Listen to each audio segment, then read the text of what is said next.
Welcome to Phonogenics 101, a Riotboy production hosted by Jeremy Gloff. The podcast where people who love music discuss albums track by track.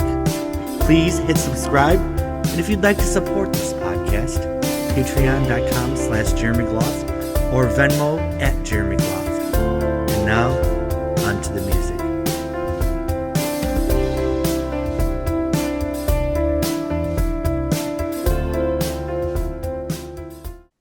Hello, everybody. Welcome to Phonogenics 101. I'm Jeremy Gloff. I'm your host. The YouTube subscribers have been growing a lot, so thanks to everyone that's been watching the podcast and enjoying it. A lot of nice comments. I'm here with Tadia and Richard, our Emmylou Harris panel. We had a couple friends that were going to join us, but they couldn't make it after all, but hopefully they will in the future. But every month we are going through discussing one Emmylou Harris album track by track. It's going to be a years-long project, but we're going to do every album by the time we're done. Today's a big one. We're talking about her third or fourth album, depends where you start counting from. But to me, the album that we're discussing today, Luxury Liner, is one of the albums that I would take with me on a desert island if the world was ending. This is a very important album to me, so I haven't been feeling great the last couple of days, but I did not want to postpone this discussion to next year because the next time that we can all meet is until the end of January. So we had to get together one more time this year. My new Emmylou Harris friends, even though I knew Richard from the Joni Mitchell from the era. But anyway, gentlemen, how are you guys doing today? Doing fine. Yeah.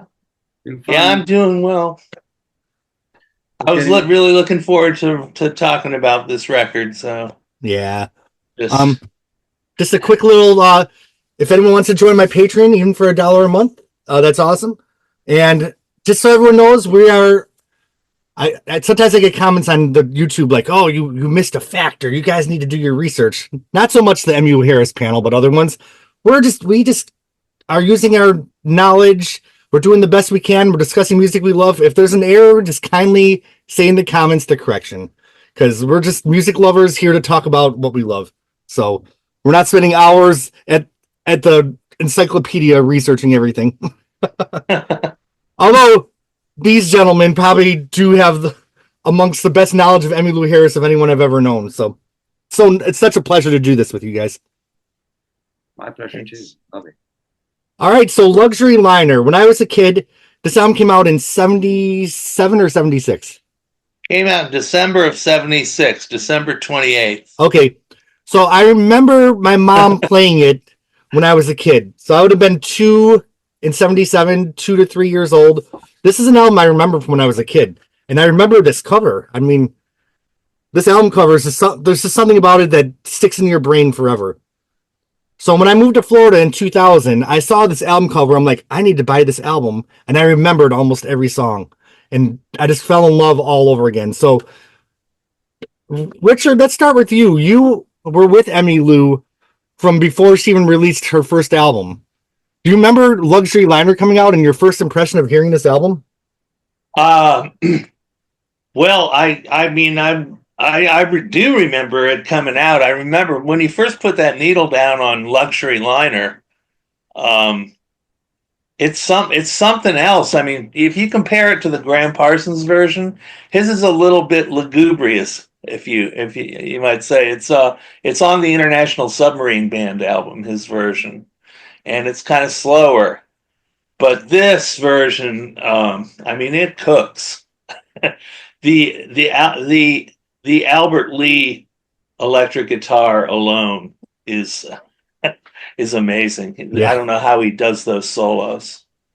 So yeah, I mean, I love this album when it came out. One of its when we get to track number 2, I can talk about how Emmylou led me to discovering Townes Van Zandt. But yeah, I mean, it was just. I mean, I had seen her in March of 76, so it was that was the last time I saw her was about 6 months, 7 months. That was at the Warner Theater, a big new music venue run by Mike Schreibman, who actually lived in my same apartment building for a while.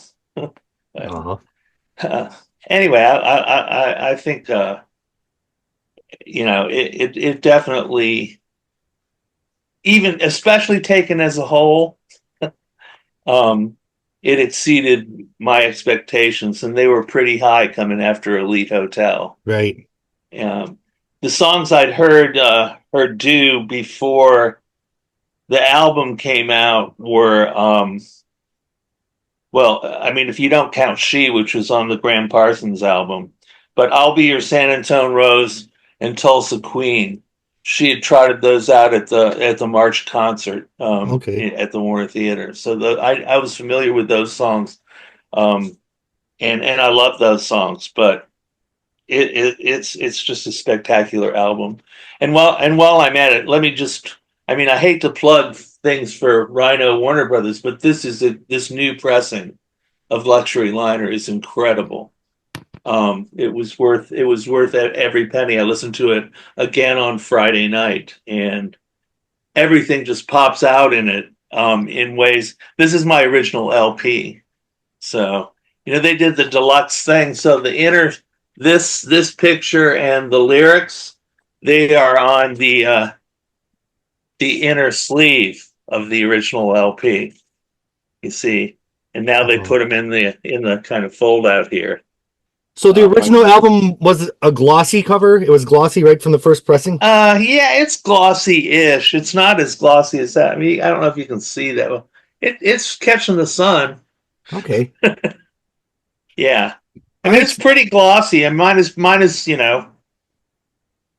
is from the year it came out, so it's not. It's a little worn, the cover. Right. So, Tadia, you discovered Emmylou in the 1990s, correct? Yes, that's correct. So when you went back and discovered her catalog, do you remember discovering this particular album? I do remember discovering Luxury Liner, because by then I hadn't seen it on CD yet. And I remember my mom's younger sister, she passed away in a car accident when she was 20 years old. And so my other auntie, she had collected her cassettes from that car, and one of those cassettes were Luxury Liner. And I never saw the album cover or anything, but I remember when I put in the cassette in my stereo, and the first song came on, and that was Luxury Liner, and I was like, this cannot be Emmylou, this cannot be her. It doesn't sound like her, because it was so much more rock and roll. The sound was more, I don't know, massive. And then of course, when Punch and Lefty came on, I was sold. So I had a few more albums from her later catalog before I actually got Luxury Liner. So I was not familiar with Luxury Liner until a few albums later. But yeah, I think that still to this day, that Luxury Liner, the album itself, is the album that I sort of like never get tired of. It's still popular in my house. It's timeless. It's a classic. All the songs on this album is really good. They fit together, and I mean, most of them should have been hits. They weren't hits, but the album itself, and it also has the sound on Luxury Liner sounds almost as if it could have been recorded yesterday. It's still current. I mean, when you hear the remastered version, and everything is so clear. The album is so clear. Her voice is clear. The instrumentation is clear. The songs are different, but they fit together. And this is the country rock album, I would say, of Emmylou Harris. And I just searched it up today to see, get some facts on it. And it is still to this day her bestseller. Wow. Well, of all albums. For good reason, for sure. Absolutely. And she herself says she still likes it in the liner notes to the CD remaster. She sort of says that in there. Mm-hmm. She's quoted as saying that. And I think also this is the album that she plays most songs from still to this day in her live shows. Pancho and Lefty is still there. Luxury Liner is still there. Making Believe is still there. Tulsa Queen is still there. And I'll Be Your San Antone Rose, Making Believe. I mean, those songs are still in her set list.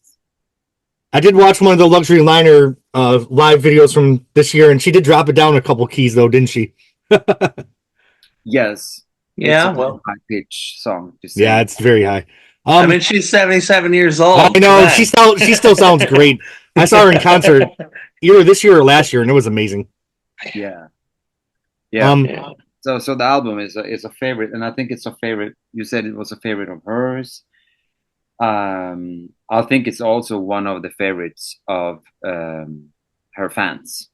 Mm-hmm. You know, and you got a ghost coming in there to listen to us. Somehow my the door opened, and I'm gonna have to put something against it. Graham Parsons is trying to get on the podcast. Let's put a guitar against it so it won't open up. There we go. Well, you know, sometimes like in an artist's career, there's just that album that's like the magic album where it's all the right things at the right time, the right songs, the right vibe. Like when I listen to Fleetwood Mac Rumors, like that's just the perfect album.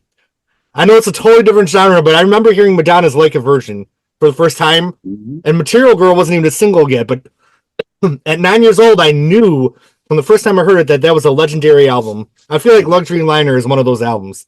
Like, It is. Emmylou Harris's whole career is stellar. I mean, when we get to Hard Bargain, years from now, it's still great music all the way till later on. But this one, I just feel like there's really something special about this one. It is, and I would say something about the album cover, which shows the face of Emmylou. You know, this beautiful face with no makeup on, and there it is. I mean, like we see, it's a shadow, dark on one side, and you have the silver hair. That was taken by Ed Trasher. Ed Trasher is a famous photographer, and he took many photos of Emmylou through the years. Light of the Stable, Evangeline, and all obviously Luxury Liner, and those photos are beautiful. The poster is in my collection as well. It has a bigger photo of the whole face, and also the inside sleeve. You talked about the photos there. That was taken by Mr. Dan Reeder, which is one of my friends actually. I got to meet Dan when I was in Hollywood last time, and sat down with him, and he gave me tons of his works. Of photos in 2 books that he had made, and he talked about that he saw Emmylou performing in '75, and he was there when she was performing at the stadium concert with Elton John, Dodger Stadium, and he followed her, and they became friends, and he was backstage with her, and so those photos that are inside Luxury Liner is actually taken from the road. Okay. And they included that in the LP, and he was I think that he was very happy about that. So Dan is a good man. He's in our Emmylou Harris Facebook group, and shout out to you, Dan. You're probably gonna hear this one day, and so whenever you want to look up his work, Google him, and chat with him wherever you want to. He's in our group, and he will gladly give you information about what happened in those days, And he's welcome to join us. If you're watching us and you ever want to join, please feel free. Right. Yeah. So I know it's a few albums ahead, but I always felt like the Evangeline album cover was just the most beautiful thing in the world. Like, I love that album cover. Yeah. But this one here, there's just something very mysterious, because this kind of reminds me of Pieces of the Sky, where they kind of had her hair looking grayish on that one. It was interesting they did that again for this album. And then, of course, Elite Hotel had the hippie look with the boots and stuff. But this is perfect. People whose hair is this dark often get lots of silver streaks in them very early on in their when they're really young. So, right. Promotion posters that was made for. Oh wow! There they are. Ah, wow! Beautiful. For that album, and also Elite Hotel. I can show you that as well. You can see it. Oh wow! Huge. That's so great. Life size. Yeah, all of them. I think Brian Ahern used. I think I read this somewhere. I would like to cite my source, but I can't remember the source.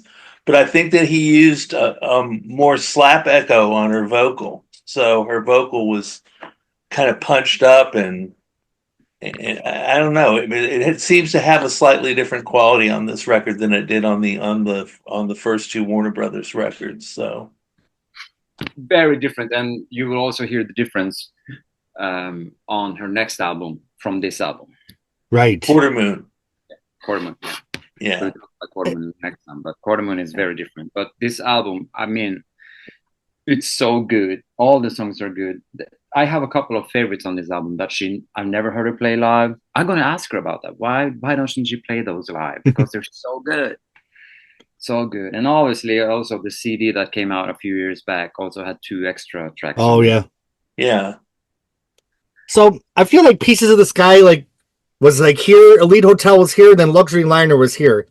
And I think once you get to the top of the mountain, I think Emmylou was successful because you can't. I feel like for what's happening here, you can't go higher than this. So for Quarter Moon, she kind of switched gears and did something just as good that was different, and that's why she sustained for all those decades. Is because she knew when to switch gears, but everything she touched was amazing. I think so too. I agree with you on that one. I would say that Luxury Liner is as good as it can be. Mm-hmm. Yeah, it's perfect. It's perfect. Well, does anybody have anything else they want to say about the cover? I love how understated her name, even the text, just small up there. It's just so understated, and the album is a lot of shadow and light. So I feel like it really fits the album. So I have a jacket, a leather jacket that has the Luxury Liner embroidery on the back side of it. It was given to me by a fan, and it is the Luxury Liner. So I saw her at the Country Music Hall of Fame, and she saw my jacket, and she came over and she said, "The lips are too red. I didn't wear makeup on that album cover at all," she said. That's so funny. But yeah, she didn't wear makeup in the early days. She was kind of like a hippie, and yeah, still, she didn't need it. She didn't need it, and there are rarely find an artist that has, the talent and the looks too, like she does. Yeah. Like George Jones said that she would be the Miss Universe of country music. Yeah. But the thing that worked is her vocals and her songs were just as beautiful as her. You know what I mean? It was just the perfect package of everything. Unmatched. Unmatched. I don't feel like anyone matches the work that Emmylou has done. No. In my opinion. Beautiful. Everything is beautiful. Now this album, I listen to it a lot, and I never get tired of it. So is Emmylou kind of funny in person? I feel like she'd have a good sense of humor.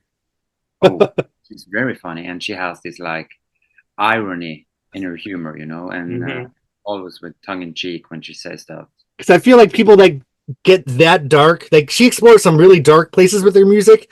People like that kind of survive through life with humor.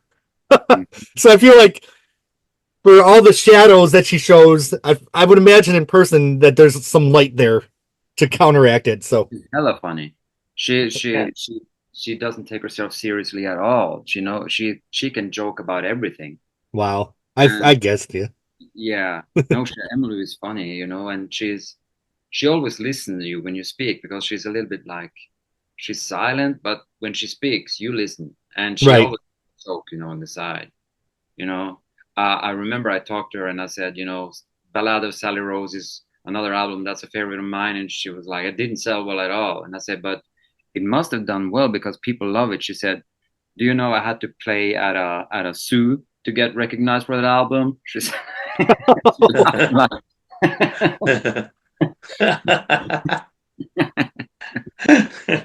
yeah. Well, we will definitely give Sally Rose some love when we get to her. God, yeah. All right. Well, let's get into the track by track discussion. Yeah. The song Luxury Liner. Talk about a steam engine of a song. It just hits the ground running and doesn't stop. And then it changes key in the middle and 3-part harmonies come in. It's 2 or 3 or 4 minutes of ecstasy. It's the perfect song. I could listen to the song over and over and over and never get sick of it. And the modulation that is there on that song is also like a typical Brian Aherne production, because he would do that with his songs. He would shift into another gear. Right. And Are you talking about when it shifts from the first verse into the? I guess it's kind of a bridge or the Yeah. chorus. It's kind of a bridge, isn't it? Yeah. It's It either is. a verse and a bridge kind of combined.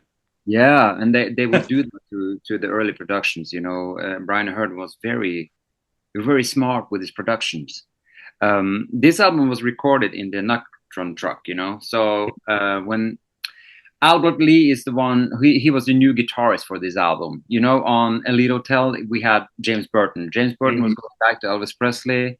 And so it was just that Albert Lee sat in on a gig when Emmy was playing with the hot band. She didn't know what to do. She was a little bit like anxious about getting a guitarist that would be on the same level as James Burton, because she knew that, James Burton was one of the high points in the hot band, But they had talked about Albert Lee, and he came to this gig and they asked him to sit in, and he did. And from there, he joined the hot band. And, I would say that he is as good as James Burton, in my opinion, on playing electrical guitar. And he is or is not. He is. And he got a little bit. There is something, he brought something to the table too that was like Albert Lee brought to the table, that was a little bit different, Exactly. But it was still really good, and I think that he took it up to another level. There was she didn't have anything to be afraid of when she went on the road with that guy, because he was really keeping up with whoever. I feel like he came into the band with something to prove and kind of a hunger. So when you're coming in hungry, ready to prove something, like, it took him one song to prove himself. Like, one fucking song. The song starts and there is no doubt about his mastery one song in. You can hear well, he had to hit the ground running, because he came in there. I guess the story was that James Burton got ill, and they were preparing for Lee to join the band, but he jumped right in there, and like, it was incredible how great he was in that very early concert. Just amazing. I think his solos on Luxury Liner, the song, are incredible. And you hear that the opening is that tick tick tick tick tick tick. Yeah, that is Emmylou Harris bass combined with the rhythm. I don't know what you call it. Brian Hearn used like this thing to keep the rhythm, And you have to remember that in a Nocturne truck, when they were recording back in the day, that truck was connected to the studio. And so when the musicians were playing, they didn't see each other.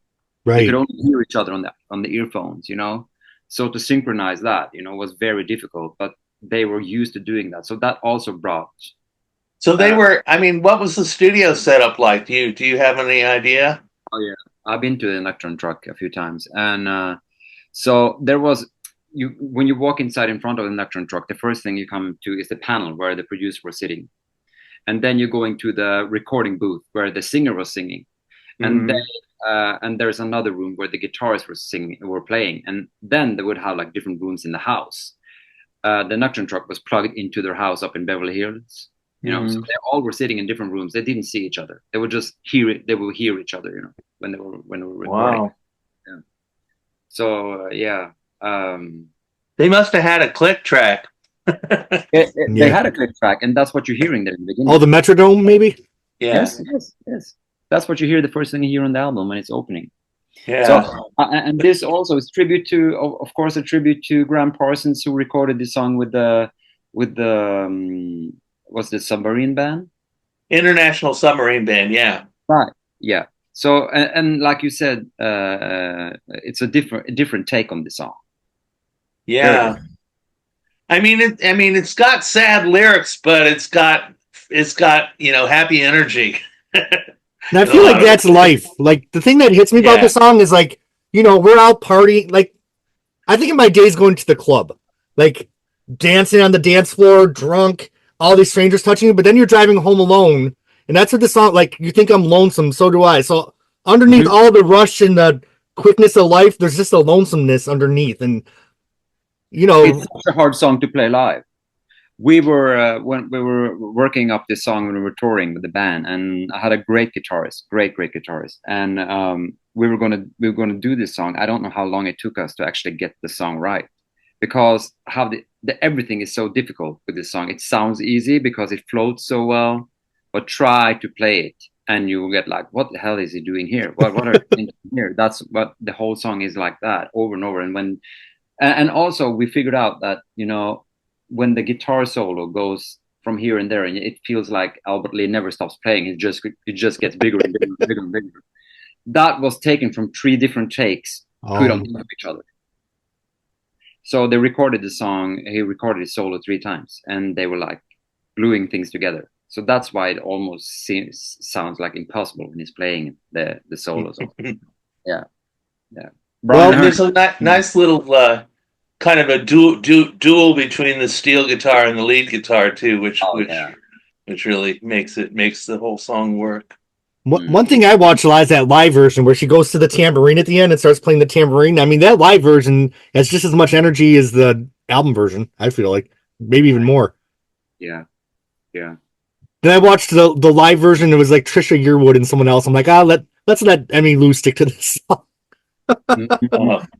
They gave it a good shot, but don't play with me. Yeah, you know, we did mention that Emmylou was playing tribute to Graham, but I feel like not only did she pay tribute, but she fully inhabited the song and elevated it and made it something even, I don't want to say better, but different, and she completely owned it. This is more than just a cover. This is a complete inhabitation of a song.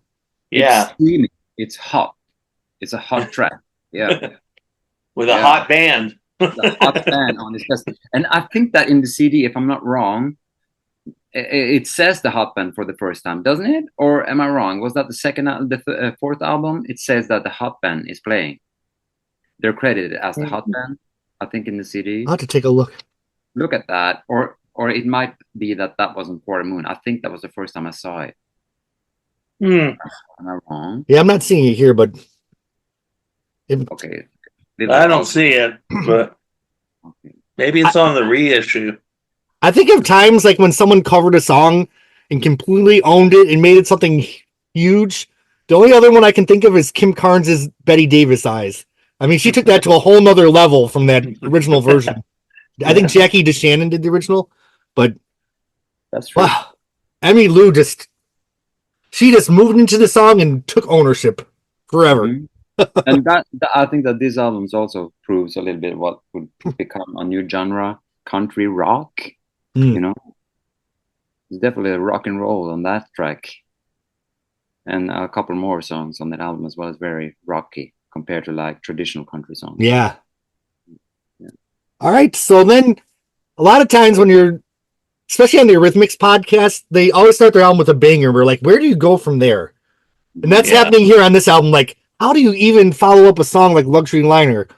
But it only takes a few seconds to know that you're into something special again with Poncho and Lefty. Like, it doesn't take long into the song before you know that the magic is continuing. Don't you guys agree? I totally agree. Yeah. It was the first cover of Townes Van Zant's song. Yes. I mean, he had recorded it, but it was the first cover of that song, and I think it's still hard to beat this cover. Oh, right. It's a beautiful version that's ever recorded of this song. Even if you're not an Emmylou Harris fan, you can't beat it. You can't beat it. It's beautiful, and I love the opening, the guitar playing there. We have like the 2 acoustic guitars where they play over each other.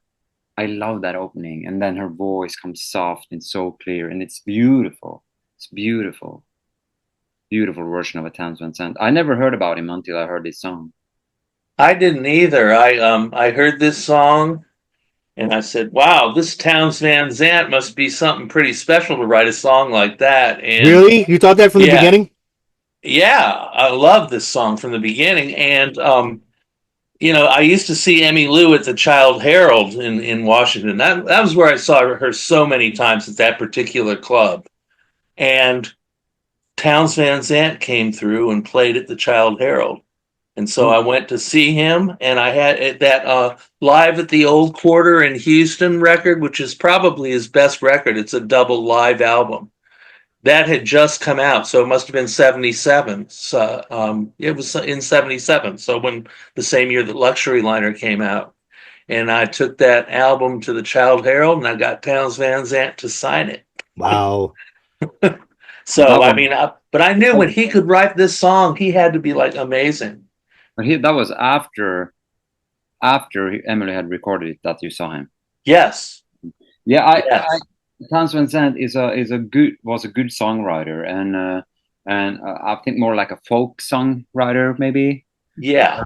But she recorded a few songs of his through the years. You know, the Snake song, "If I Needed You," "Punch Yeah. on You," and Also, she knew him. She knew him, or of his work, or both, back in the '69 in Greenwich Village.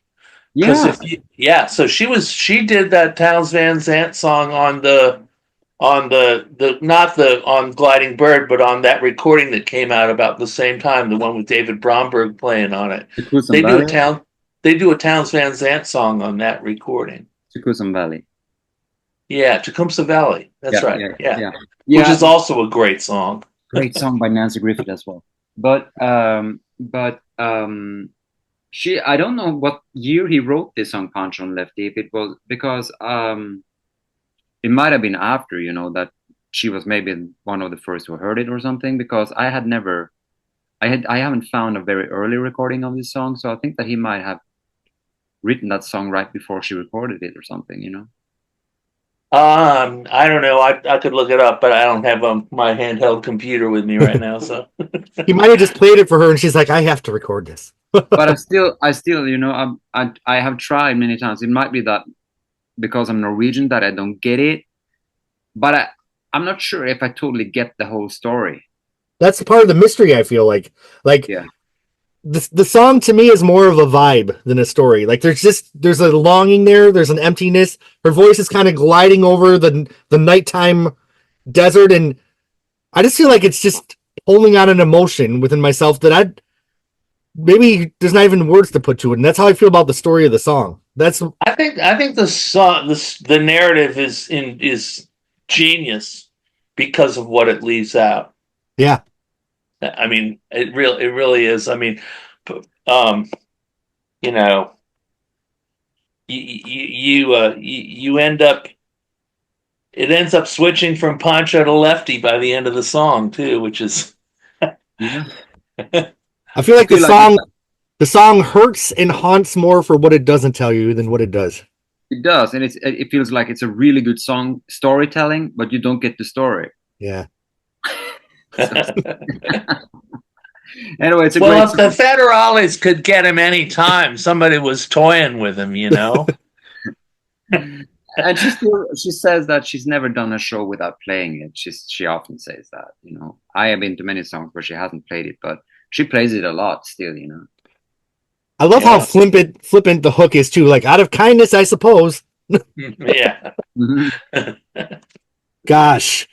I mean, we have two songs here that are both top of the game, masterful songwriting, and Emmylou doing the best versions of these songs that will ever exist. No one will top these versions. I think that's right. Merle Haggard and Willie Nelson, they had a hit with this song. They were so Willie, he said in an interview that they were looking for material.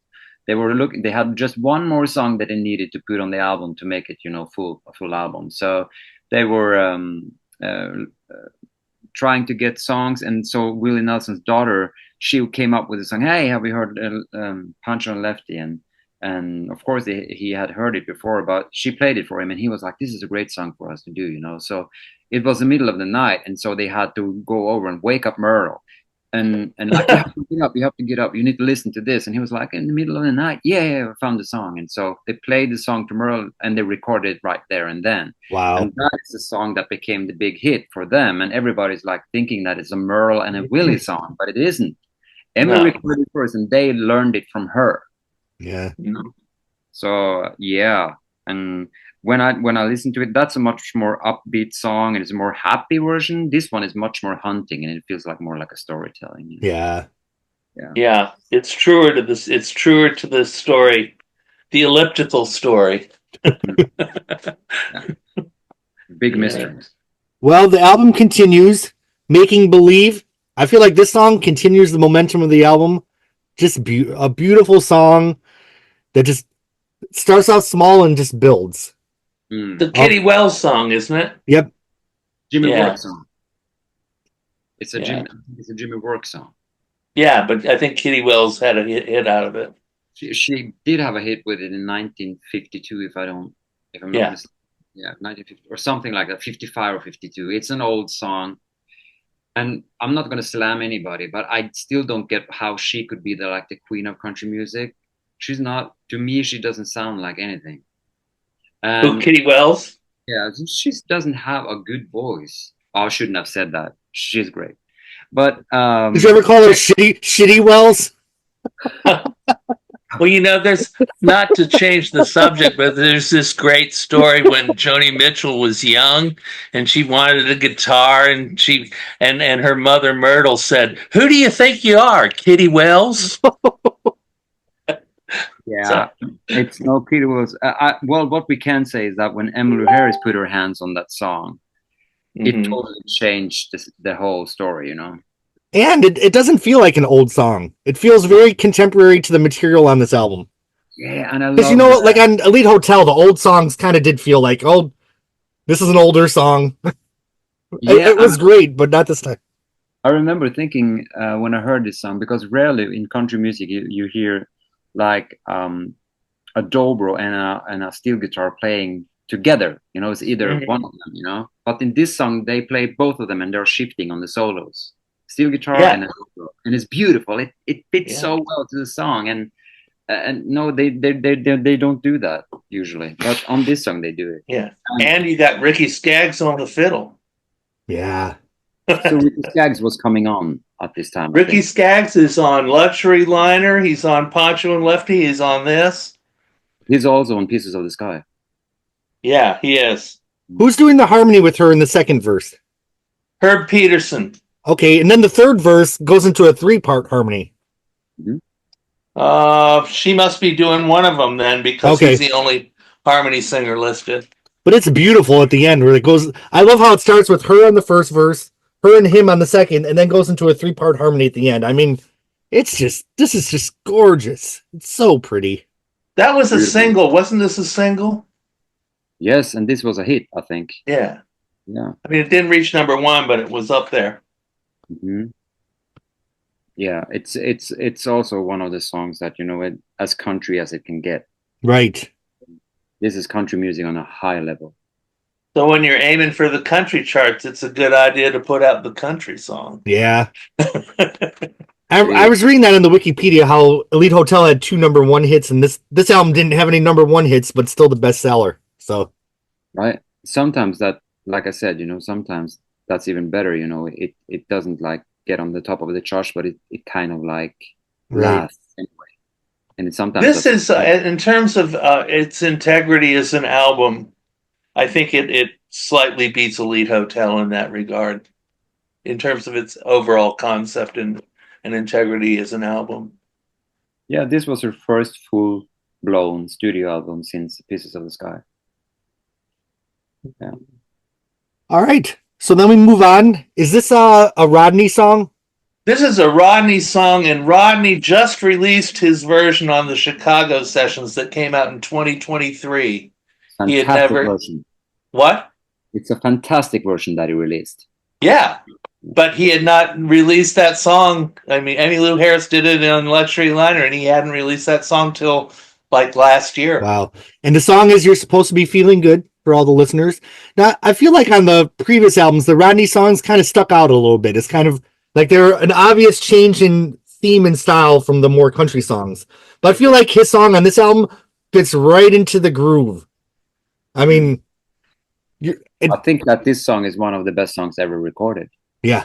And it is so... I don't know. This is what I said earlier. This is the song I want to ask her. Why don't you play this song, Emmylou? You know, because this song is such a great song. I do have a recording of it from 1977, her playing it live, and it sounds exactly as it does on the album. Oh wow! And her voice is so good when she's singing, when she hits the high, you know, notes on that song. It's a beautiful song, but a song you will never hear her do live now these days. And she said Rodney Crowell said in an interview that when recording, he was like pitching songs to her all the time, you know. Mm-hmm. And I think that he wanted to pitch her. Was it Even Cowgirls Get the Blues or something like that? Yeah. For this album, you know, for this album. But she was like, "Oh no, I recorded one of your other songs," and he didn't know what song it was. And she was like, "I'm not hearing it," because she was like, "I have one of your songs already on this album." And then he got to hear this song, and it was like, "Oh wow," you know, totally lifted the song to a different level. The lyrics Well, of this song. He ended up playing on it though, so he's on the album. Yeah, probably maybe it was a demo or something. I don't know. Yeah. Don't you feel though like the magic of this album, like the segue from a old Kitty Well song into a current Rodney song? It's seamless. Like they just seem like it's part of the same thread, and the lyrics of the song are devastating. Like there's just so much longing here. Oh, this is a heavy album in the best way possible. Yeah, it is. It's a heartbreaker, that song. Beautiful song and beautiful verses. I love the verses more than I love the chorus, but it's beautiful. Yeah. All right, so the side ends. I'll Be Your San Antone Rose. We go back to the country, which I feel is so perfect. Like the pacing of this album, it's such the perfect journey. This, you know, we got the fiddles in this one. What do you guys think of this one? Another country cracker, I would say. Yeah, well, it's a Susanna Clark song too. So, you know, the thing, Susanna was the one who wrote the hits between those two. She had written, had been a hit for a country singer named Dotsy, Dottsy. That is correct. And of course, her version doesn't hold a candle to Emmylou's version at all. But Suzanne Clark was a good friend of Emmylou's. Guy and Susanna, they would spend a lot of time together, and I think that Emmy also was on many of the tracks of Guy's first solo album. Okay. She was on Old Number One. Yeah. Yeah, and you know, and Guy and Townes Van Zandt and Rodney and Steve Earle and all those guys were all hanging out together. Yes. Have you ever seen that movie Heart-Worn Highways? I haven't. No. Oh, you should look at that. It's basically about the Guy Clark salon. And so you see, like, you know, 19-year-old Steve Earle and young Rodney Crowell and all those people sitting around the table at Guy and Susanna's drinking jug wine and playing songs. It's pretty cool. Isn't it interesting how, you know, talent and people seem to find each other? Like the universe brings the right people together that are supposed to meet. And can you imagine being in a room with all those people that's that much talent? That's so fucking cool. It was a Texas connection in that regard. You know, all those people were from Texas. Yeah. You know, and they all ended up in Nashville. Steve Earle was a big fan of Emmylou. He had seen her and Graham Parsons play at the Liberty Hall, and you know, so Steve Earle, yeah. But I mean, Emmylou has always been having great songwriters in her circle. I think that people will feel darn lucky to get her to pick their song. You know, I think they were competing on getting her good songs. I feel like Emmylou and Linda both really championed great songwriters in the 70s and brought them to a lot bigger audience than they might have found without them. Yeah. And who wouldn't have wanted her and Brian Aherne to record one of their songs? I mean, like it couldn't get better, you know. Right. She would put songwriters on the map, you know. Yeah, like Townes Van Zandt for me. Yes, Rodney Crowell as well, you know. And Rodney Crowell, of course, yeah. Yeah. Well, do you have any other thoughts on San Antone? Still. I'd say we got a perfect side one. Yeah. I feel like there's so many devastating songs on side one that ending it with something a little bit more lighthearted was a really wise thing to do, because I think the album would have gotten too heavy if she kept that momentum going. So kind of making it a little more lighthearted at the end of the side, I think was a very smart thing to do. I agree with you. Yeah, it's good. And then, I mean, I don't want to get ahead of ourselves, but when you get to side two, it's got a whole different shape to it. Yep. In the sequence. I think that's part of the success of this album is it takes you on this like, you know, you start out on Luxury Liner and then you go down to Poncho and Lefty through You're Supposed to Be Feeling Good, and you've really hit some emotional depths in those songs, and really tough and but you know, great, really just amazing feelings are evoked by those songs. And yeah, you need If Tonight You'll Be My Tall Dark Stranger, I'll Be Your San Antone Rose to like get take you out of that kind of funk that you've sort of reached there. Yep. All right, so we flip over the album, and Emmylou does something that Linda did a lot: takes an old '50s song and makes a hit out of it. Because you know Linda did it with Heat Wave and a couple other ones, right? Heat Wave's a '60s song. '60s, okay. She did it with Buddy Holly. That'll Be the Day. Yep. Yeah. But Emmylou does it here with C'est la vie, You Never Can Tell. Chuck Berry. Chuck Berry. Chuck Berry. Who the hell turns Chuck Berry into a country song and then does it successfully? Well, I think Emmylou Harris was a Chuck Berry fan. She would also do 40 Days in her set list during the 70s, and I think that they worked up this song to have something to play on stage. She would do this song before she recorded it with a hot band, and I think they worked it up to have something, you know, to get the audience excited, because it's a good rock and roll song. You know, it's a happy song, right? And it's still to this day her biggest song. Her biggest song? Okay. This is a song that has sold most singles of all her albums. Wow. Really? Yes, it is. And I asked her about this song because she has cut it out of her set list. She said it was time to retire it, you know, because this used to be an encore during her shows, you know, in the 70s, 80s, and 90s. She would work it up all the way up to 1997. And then she stopped doing it with Spy Boy, totally different version. And then I heard the last time she did it live, I heard her do it as a duet with Elton John. Oh.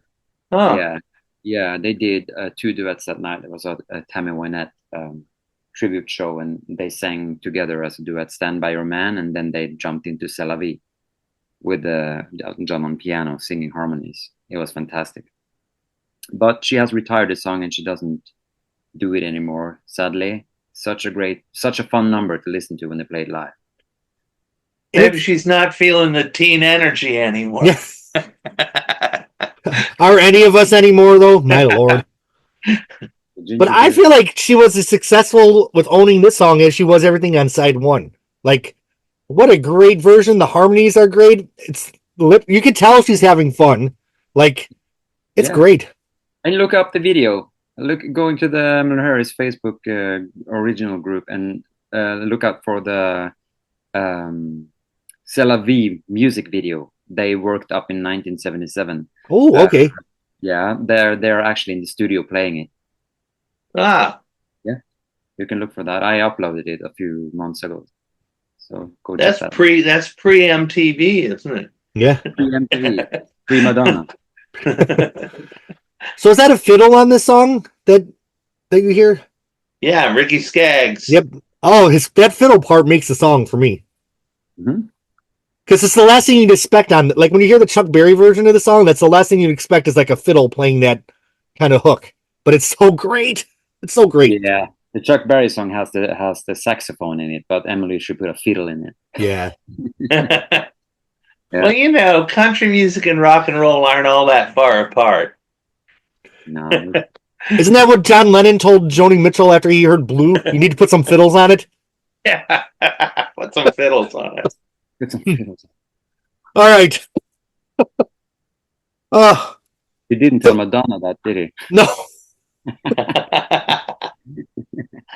So, I feel like, just like the first side started off fast and gets slower, the same thing happens on side 2. When I'm singing, this is an old song, right? The Louvin Brothers song. Okay. Oh, yeah. It's on I think it's on Satan Is Real. Oh, look, this song vocally this song is probably one, like I would say, like Light of the Stable and When I Stop Dreaming, which is the song we're talking about now, is maybe some of the best vocal work she has ever done. Yeah. And she's got Dolly and Feisu there singing with her. Yes, Feisu is there because Linda Ronstadt couldn't show up because she was sick. Oh, really? Yeah, so this was one of the first songs the trio sang together in 75 when they met up at Emmy's house. They would try out this song and they decided to record it later, but Linda couldn't show up. So Feisu, she jumped in the last minute and she did the harmonies that was supposed to be Linda's. But they recorded a demo, the trio girls, Dolly and Linda and Emmylou.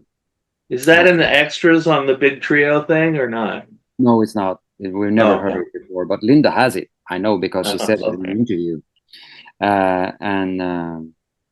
Yeah, these Lubin Brothers songs again. I mean, and so we hear on the chorus of the song, you could hear that Dolly is taking the lead on the first chorus. When they sing the second chorus, let's see now. No, Emmylou Harris sings the lead on the first chorus, and then when they take the second chorus, Emmylou jumps up on the harmonies. Okay. Yeah, the shift, and the high voice you hear in the harmonies is the Emmylou Harris soprano voice that's on top of Dolly, and it's like, it sounds like what Linda described Emmy's voice, broken crystal. Oh. Yeah. One of my as a gay man, I like when people get a little snarky sometimes, and I love the trio interviews where Dolly Parton's talking about how Linda Ronstadt was too meticulous in the studios. Do you guys remember those or no? I don't remember those, but that's not surprising. Not surprising at all. Dolly Parton, however, recorded this song in 2 takes. Oh, Dolly's. I love Dolly so much. She came in and she just plowed through the song and she was gone, you know. And it's impossible to not, when Dolly Parton is doing harmony on whatever song she's doing harmony on, you can hear it's Dolly in that song no matter what. You sure can. Absolutely. Yeah. Dolly her voice is so distinctive. You can never go wrong with Dolly. She's there, you hear her. Yeah, beautiful voice, Dolly Parton. This is the only song that has a string arrangement on the record. Glenn D. Hardin did the string arrangement. He did, huh? Yeah. Why wasn't this a hit? Why wasn't this the huge number? Yeah, it could have been. Oh God, it's so beautiful. It's an amazing song. I've never heard Emmylou Harris sing this song live, but they were doing this tribute show for Emmylou in Washington a few years back. They recorded and released it as live. Oh yeah, album. I got that album. Yeah, and Martina McBride is doing this song, and she does in the same version, you know, Emmylou Harris version, and it's so beautiful. And yeah, shout out to Martina McBride for that version. It's also very good. I know it's many months ahead for us, but those 3 voices on the trio, like, you're never going to find 3 voices that are so different but blend together so well. I mean, sometimes I just start crying listening to that blend because it's so freaking powerful. It's otherworldly, you know. It sounds different. It has like this Neil Young thing on it, you know. It sounds like mysterious. After the Gold Rush, that's beautiful. It reminds me of that, you know. Yeah. Their harmony. They do that. They do that song, and it's amazing. Amazing. Oh, that's later. I know. There's so much to talk about. All right. Any other thoughts on When I Stop Dreaming? I think that Charlie Louvin sort of said it was he was glad that they had a break from the religious part of it. That this was like a secular song. Oh. In the context of, you know, the sort of heavy religious message of Satan is real. Oh. What Louvin Brothers songs did she do on the first 2 albums? She did "If I Could Only Win Your Love" on Pieces of Sky, and she did Satan's Jewel Crown on Elite Hotel. Okay. Yeah, and You're Running Wild she has done, and she's done Every Time You Leave on Blue Kentucky Girl. Oh, I love that song. Yeah. She's done tons of. She's a big Louvin brother fan. You know, she would like go to the Country Music Hall of Fame, and she would have like people looking up Louvin brother LPs, so she could like get home to listen to. You know, because at the time the Louvin in the 70s, you know, their albums had gone out of print long time ago, you know. And so she would like search up the albums because Graham was the one that introduced her to the Louvin Brothers, and she became a big fan. And so you could hear the harmonies Emmylou does. Sometimes it's very similar to Ira Lewin's harmonies. Mm-hmm.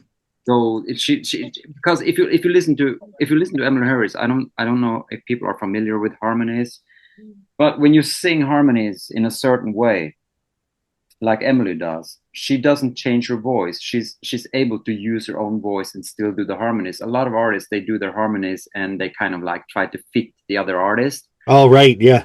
Emmylou doesn't do that, and she doesn't get the perfect harmonies. She doesn't sing it the way that you should have done it school-wise.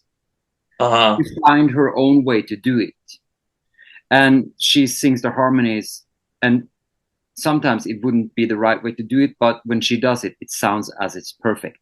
Yep. And yeah, it's like those what they call them blood harmonies, like of the Everly Brothers, the Louvin Brothers.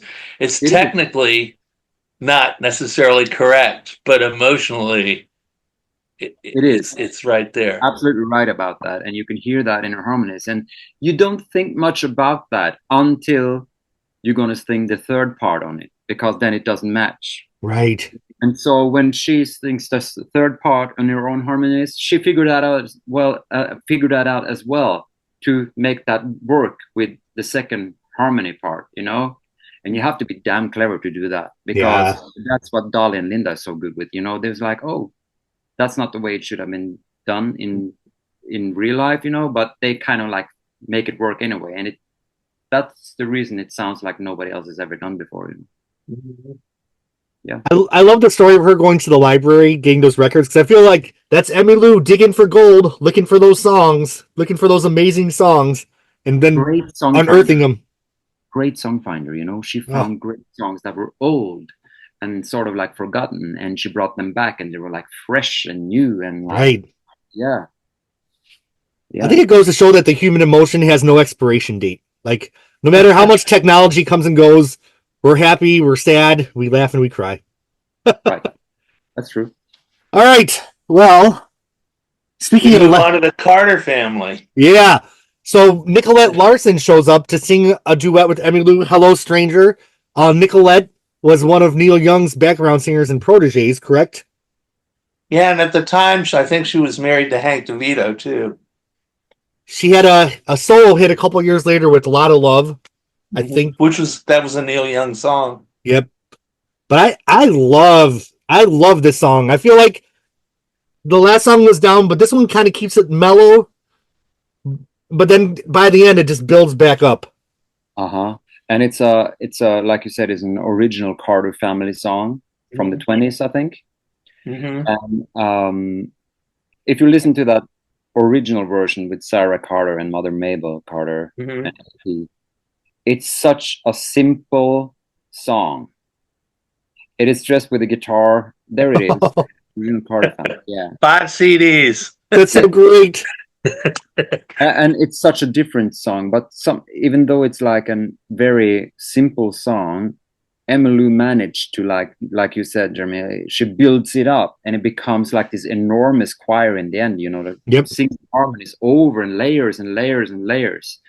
And it was great doing it as a duet, you know, with Nicolette Larson, which I was not familiar with in Norway because she didn't like break through here. Right.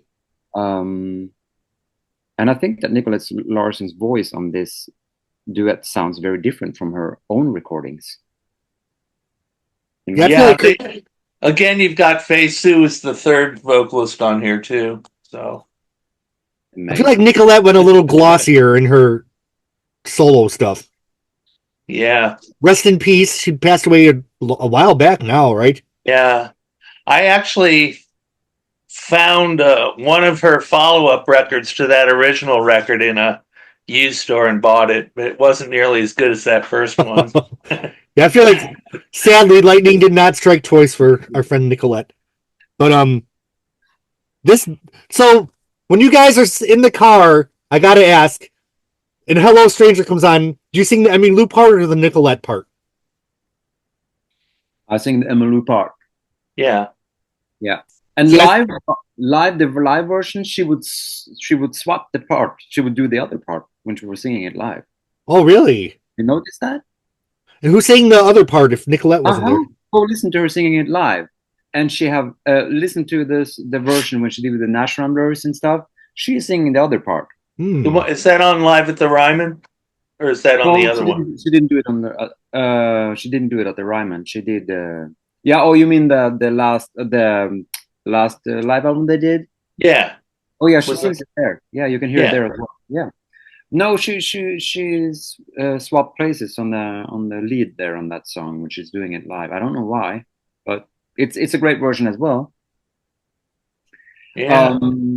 This song was also, like we said, original Carter family song, and so when this became like almost like a little hit, June Carter would put it back into the shows in the Johnny Cash show, Oh. And she used to say, I'm gonna sing Hello Stranger. It was written by the Carter family, and I'm gonna sing it just like Emmylou Harris. She said. So funny. Good luck, June. Yeah. She's funny. An endearing person, and I love her stuff, but she's really not that great a singer. Oh, great songwriter, though. Yeah, that's true. Yeah, she was funny. Well, just like on side one, how there were a few songs that devastated you, but then she lightened the mood. I feel like she kind of kept things a little bit lighter here, preparing us for this next song. Because this is the song that just, it's devastating to me. She, written by Graham Parsons, correct? Yeah. Yep, and Chris Etheridge. This is one of the best songs recorded, I feel like. Like, it's just, I get a little teary-eyed talking about it. It's just so fucking sad. It sounds like a true story. Yeah. Maybe it is. Maybe it is. Does she sing on the GP version, or is that just Graham? I can't remember. I'll have to look it up.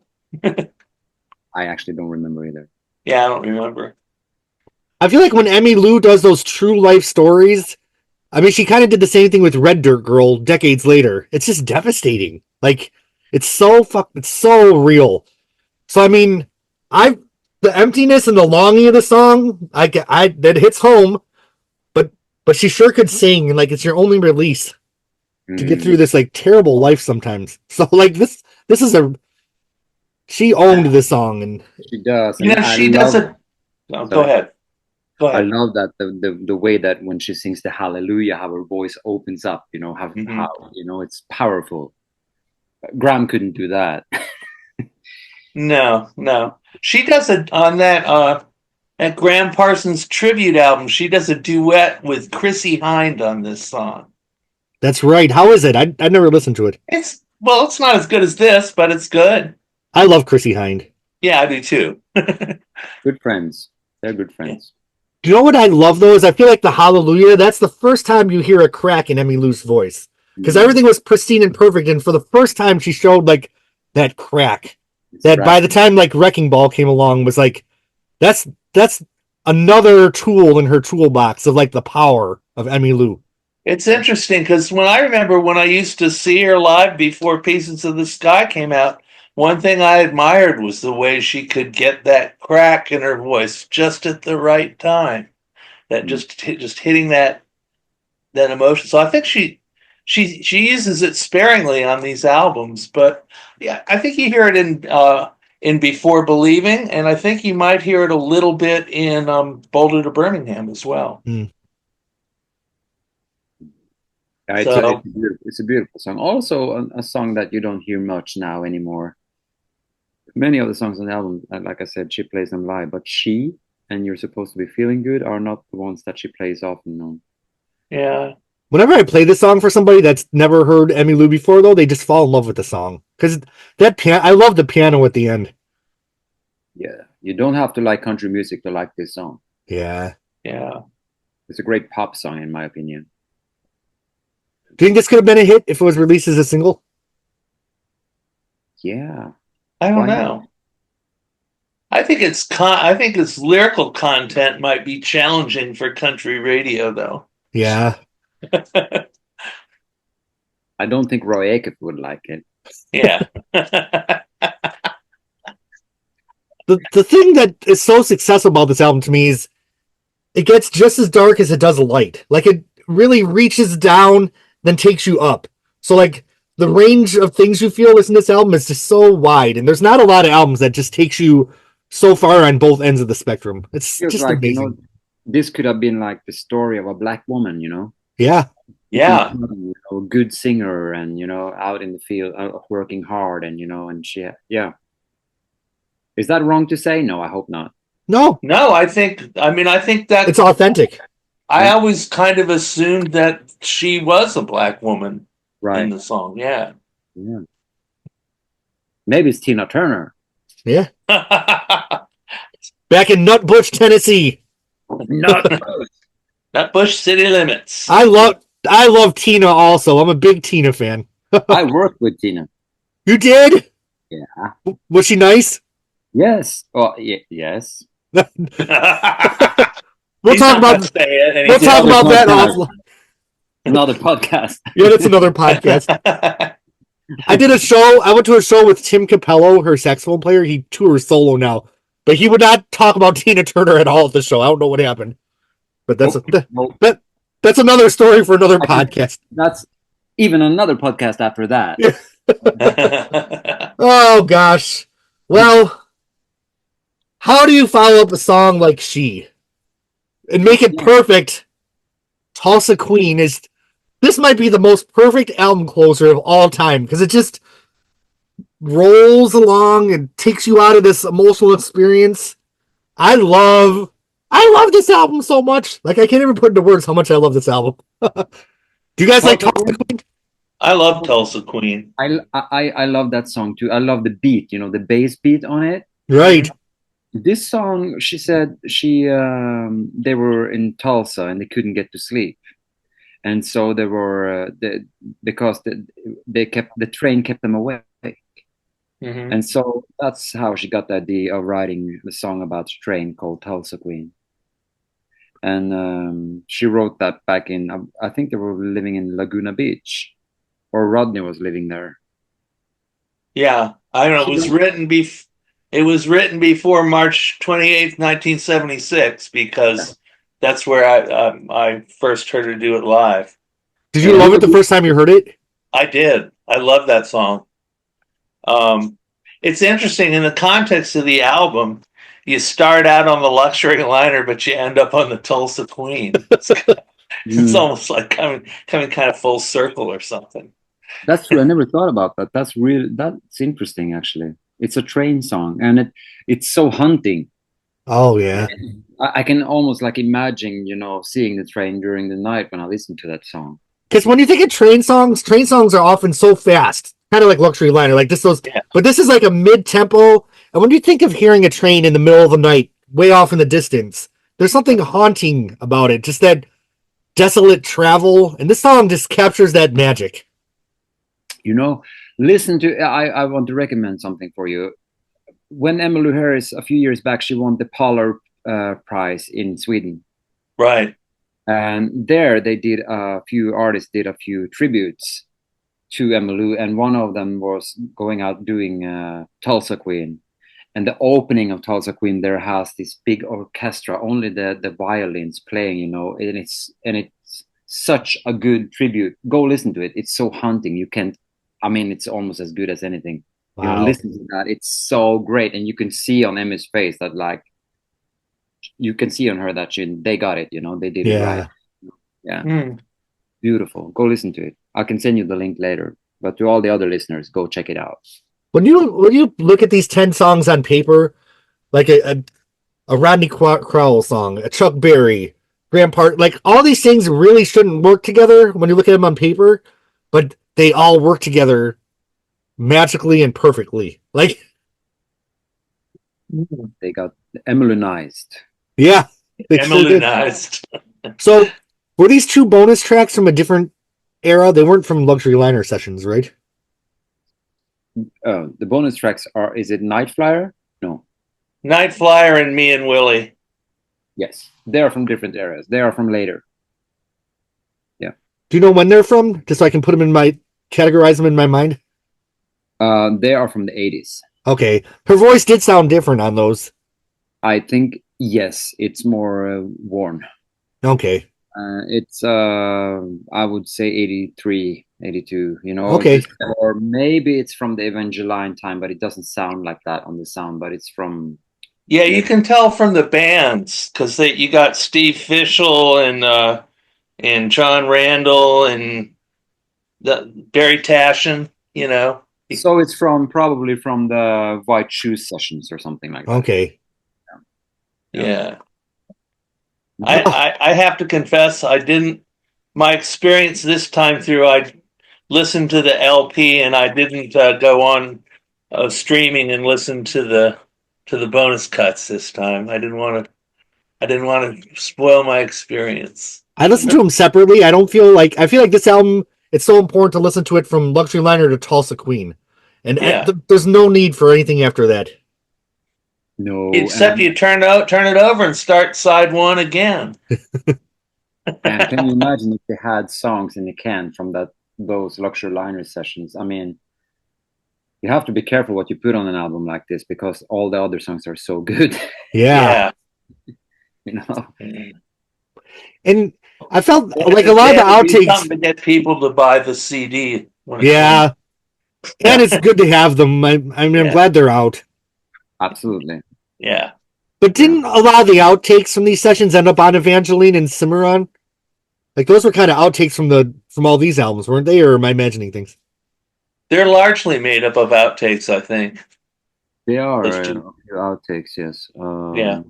I guess we'll get to that later, but Yeah, we'll get to that later. I know a few of the sessions that there are outtakes from. cool. Well, I'm going to presume that there's no need to even rate this album on a scale of 1 to 10 because I feel like I know what's coming already. But what do you guys rank Luxury Liner on a scale of 1 to 10? 11. This is her best albums in the 70s, I would say. Yep. So this is 10, yeah. I'm gonna have to go with the 10 or 11 myself. I mean, perfect. It was Everything's just a perfect. Spinal Tap joke. So Richard, can you just give us a little bit of input about the release that came out this year of the LP? Oh yeah. Well, first of all, the inner sleeve that had Dan Reeder's photographs is now on the inside. It's a cover. gatefold. It's a gatefold, and they did the lyrics in calligraphy on the album, and that's here. But it's if you look at the original, yeah, it's the same. But they put an insert in here in this sleeve, which is, I guess, like the master tape. I know it's hard to see with that sun glare. Oh. Yeah, That's Brian O'Hearn's handwriting. Yeah, it's 12/13/76 Yeah. Luxury Liner, and it's got the cuts on it, and then it's got liner notes. It's actually an interview with Albert Lee Oh, wow. on the inside, and they got the original Warner Brothers label because the label on the hi-fi is kind of this red, black and red label. But I mean, it's just sounds amazing. I mean, I tend to not buy that many super hi-fi releases. I mean, but like when I bought this, and not the Rhino Graham Parsons, but even the VMP Graham Parsons sound great. Of course, when I'm comparing them to my record that came out in 1976, or that I probably bought early in 1977, I mean, So the sound is really good on this one compared to the original one. Yeah, but of course this is old and it's been played many times, and Did they reissue a bunch of her albums or only Luxury Liner? I got, after I talked to you all, I found the Pieces of the Sky on eBay. Oh, But so I bought the VMP Pieces of the Sky. Yellow one. Yeah, I think it's the yellow one. I think so. I haven't actually opened it and played it yet. So is it a luxury liner colored vinyl or is it just black vinyl? no, it's I think it's just black vinyl. Let me Okay. see. They were originally going to do. They were trying. Yeah, it's black vinyl. Okay. They had planned to do Elite Hotel and Piece of the Sky, but the masters was not in good shape. Oh, really? Well, So- they did a good job with you all have that Queen of the Silver Dollar set. How are those pressings? Are I those think it's good? great. Yeah, I they're think great. Yeah, Here's mine. I found that on eBay for about $50, so I bought it. Oh, you did? It hasn't gotten here yet. It's cool to just have it. I remember like when Record Store Day, I'm like, because it was like Yeah. $112 at the time. I'm like, you know what? I need to buy this. I couldn't handle an Emmylou thing being like 20 minutes from my house that I didn't own. So I'm like, I need to just We go don't buy have it. record stores here, so Oh, like when Sam announced the Hijira demos, I went on that, so they're going to send me some of those, after Okay. Record Store Day. But Interesting. yeah, there's no record store in Statesboro, Georgia that I know of. Interesting about the album cover for the Queen of the Silver Dollar LP box set. It has the photo of Luxury Liner's back cover Yep. photo. And there it is. That's a Luxury Liner outtake photo. Uh-huh. Also, the CD that was released in 2003, I think it was called Producer's Cut. That Oh, has- Yeah. It also has the Luxury Liner album cover photo on the front. Yeah. and I know we didn't touch on this at all, but don't you feel like the title Luxury Liner was perfect for the album? Because the album really is a powerhouse. So I feel like what a great title to go with for this album. I agree. I agree with you. Yeah. It is a classic, and I never get tired of it. And yeah. It's, Well, if you happen to upon this, this is really, really sounds great. And I sat there, my wife listened to it with me, and she said, "Yeah, that sounds great." Wow. All All right, my friends. Well, we meet again at the end of January. Have a wonderful holiday. right.